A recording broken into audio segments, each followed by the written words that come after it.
Hai semuanya, buat kalian yang belum klik tombol subscribe, like, dan komen, segera ya, agar kalian tidak ketinggalan update informasi-informasi berikutnya. Terima kasih. Bertemu lagi di Saham Profitku, semoga Anda dalam keadaan sehat dan dalam keadaan siap mengikuti pembelajaran saat ini. Saya Nanda Stap dari channel Saham Profitku. Ayo kita raih cuan bersama dengan mengaktifkan subscribe dan membunyikan loncengnya. Di video kali ini kita akan membahas emiten aneka tambang TBK. Kami membahasnya menggunakan pendekatan high-low level price.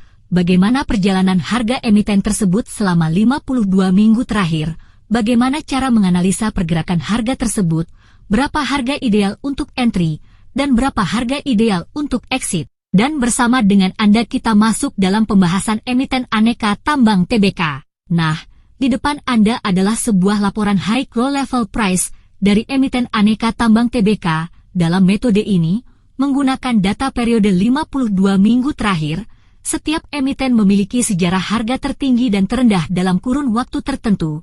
Apa yang dimaksud dengan low dan high? Low dan high adalah harga matching terendah dan tertinggi dalam antrian over ataupun bid. Inilah yang menjadi acuan kami dalam menentukan harga sebuah emiten, dimulai dari harga di level terendah dalam 0% menuju harga di level tertinggi dalam 100%, hingga Anda mengetahui harga saat video ini dibuat, apakah sedang berada di level bawah, atau di level tengah, atau di level atas. Semakin menarik bukan? Mari kita lanjutkan ke berikutnya. Nah, langsung saja dengan pembahasan isi dari high-low level price. Di sebelah kiri terdapat DIT, low, high, yang berisi informasi harga low sebesar 1.580, terjadi pada tanggal 13 Desember 2023, sedangkan seandainya harga saat ini mencapai 1.823,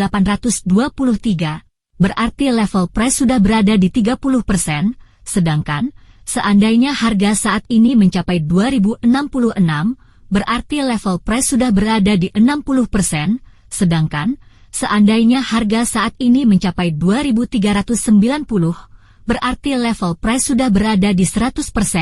Dengan kata lain, ketika Anda bisa entry pada harga 1.580, dan seandainya harga sudah berada di 1.823, berarti keuntungan Anda di areal 30%.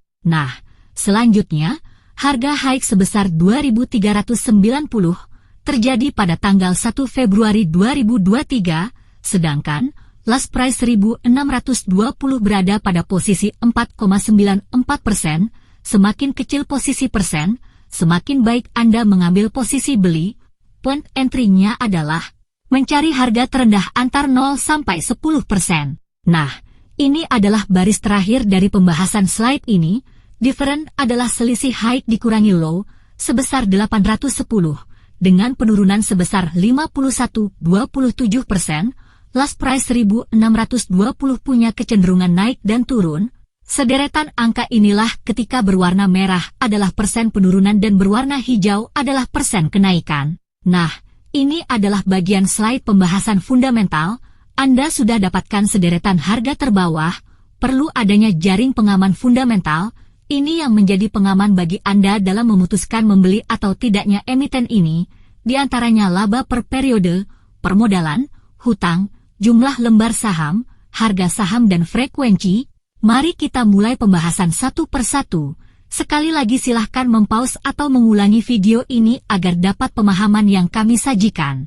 Nah, emiten yang kami bahas adalah emiten Aneka Tambang Tbk, dengan laporan keuangan kuartal terakhir di 3Q23, earning per share ratio, sebesar 168,20, price to earning ratio, sebesar 9,63, price to earning grow, sebesar 0,21. Angka yang ditampilkan dengan warna merah adalah kerugian atau penurunan, sedangkan angka yang ditampilkan dengan warna hijau adalah keuntungan atau kenaikan. Nah, selanjutnya, year to date, sebesar 11,43%, di mana trailing 12 month, sebesar 16,47%, sedangkan quarter, sebesar 3,90%, kami beri warna pembeda, warna merah adalah kerugian, warna hijau adalah keuntungan. Nah, perusahaan ini berkekuatan equity sebesar 24,62 triliun, di mana liability sebesar 10,88 triliun, sehingga didapat debt to equity ratio sebesar 0,44 kali. Liabilities, kami beri warna merah sebagai pembeda dari equity, termasuk debt to equity ratio. Di bawah satu akan kami beri warna hijau, sedangkan satu atau lebih besar, kami beri warna merah. Perusahaan dengan hutang kecil sudah pasti tidak mengeluarkan biaya tambah atau biaya pinjaman. Debt to equity ratio yang ideal adalah di bawah 1, artinya equity sangat cukup seandainya melakukan pembayaran seluruh hutang. Nah, pada bagian lainnya market capital sebesar 38,93 triliun, di mana share out sebesar 24,03 miliar lembar, sehingga didapat book value sebesar 1024,39. Nah, bagian akhir, sekaligus sebagai pelengkap analisis penguat keputusan, last price, sebesar 1.620, di mana price to book value, sebesar 1,58 kali, Anda perhatikan rumus book value, sedangkan frekuensi hari penutupan, sebesar 8.123, frekuensi adalah jumlah kejadian transaksi baik transaksi beli ataupun jual. Nah, Bapak dan Ibu, Anda sekali lagi bisa menganalisa emiten Aneka Tambang Tbk ini untuk mendapatkan informasi yang Anda inginkan. Dengan menempatkan analisa fundamental dalam konten ini, tentunya bisa membuat peluang take profit yang lebih baik. Sekali lagi disclaimer on ya, bukan ajakan untuk membeli, juga bukan ajakan untuk menjual. Tujuan kami, agar Anda bisa mengukur semuanya sesuai dengan profil risiko trading masing-masing. Sampai bertemu di video berikutnya. Salam dari Saham Profitku.